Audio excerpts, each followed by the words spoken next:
Greater Noida के सिरासा गांव में हुई निकी हत्याकांड में नया मोड़ सामने आया है। आरोप है कि निकी भाटी को उसके पति विपिन ने दहेज के लिए पहले पीटा और फिर उसे आग के हवाले कर दिया। जिस दिन यह घटना घटी यानी 21 अगस्त को निकी को फोर्टिस अस्पताल में भर्ती कराया गया था, जहां परिजनों ने सिलेंडर फटने को जलने का कारण बताया था। अस्पताल की रिपोर्ट में भी यही कारण बताया गया था। अब पुलिस अस्पताल के डॉक्टरों से बयान लेने की योजना बना रही है। इसके अलावा पुलिस ने मामले की जांच के लिए सीसीटीवी फुटेज जब्त कर लिए हैं और सभी तथ्यों का मिलान किया जा रहा है। यह जांच की जा रही है कि फुटेज में दिख रहे व्यक्ति विपिन हैं या कोई और।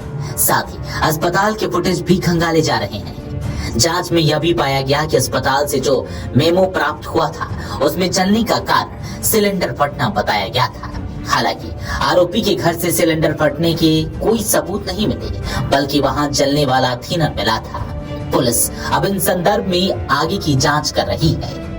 आरोपी विपिन के चचेरे भाई और पड़ोस में रहने वाले देवेंद्र का कहना है कि निकी ने पहले कहा था कि वह सिलेंडर ब्लास्ट में जली है। घटना के दिन अचानक उन्होंने विपिन को शोर मचाते हुए सुना कि निकी को तुरंत अस्पताल ले जाना है। इसके बाद हड़कंप मच गया और सभी लोग चिल्लाने लगे कि निकी आग से झुलस गई है। अगर सीसीटीवी फुटेज देखेंगे तो पाएंगे कि जैसे ही विपिन ने शोर मचाया वो अपनी दुकान से बाहर आए। उन्होंने अपनी दुकान बंद की और तुरंत गाड़ी की ड्राइविंग सीट पर बैठ गया। उन्होंने चाचा, चाची, सतवीर और दया के साथ मिलकर निकी को अस्पताल पहुंचाया।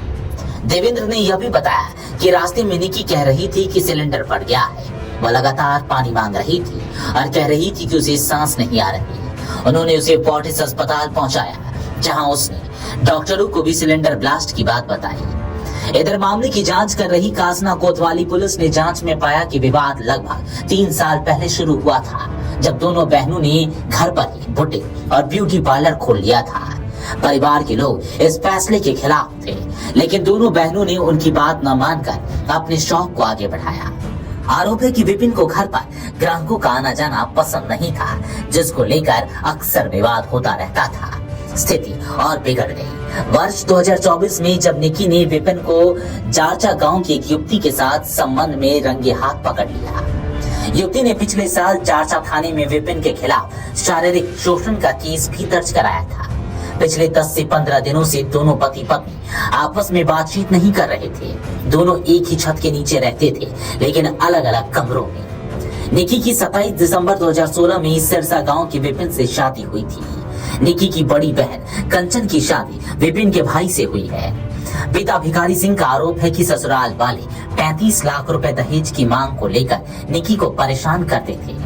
बीते बृहस्पतिवार शाम विपिन ने मां दया के साथ मिलकर निकी को जिंदा जला दिया। गंभीर रूप से झुलसने पर महिला की बहन उसे पड़ोसियों की मदद से अस्पताल ले गई। 2 अस्पताल बदले, लेकिन इलाज के दौरान महिला ने दम तोड़ दिया। आरोप है कि शादी के बाद से ही पति विपिन भाटी, जेठ रोहित भाटी, सास दया और ससुर सतवीर लगातार 35 लाख रुपए अतिरिक्त दहेज मांग रहे थे। पीड़ित परिवार ने आरोपियों की मांग पूरी करने के लिए एक और बुलेट भी दे दी, लेकिन प्रताड़ना का सिलसिला जारी रहा। दोनों बहनों के साथ ससुराल के लोग मारपीट करते थे। कई बार पंचायत कर समझौता किया, लेकिन आरोपियों ने समझौते को नहीं माना।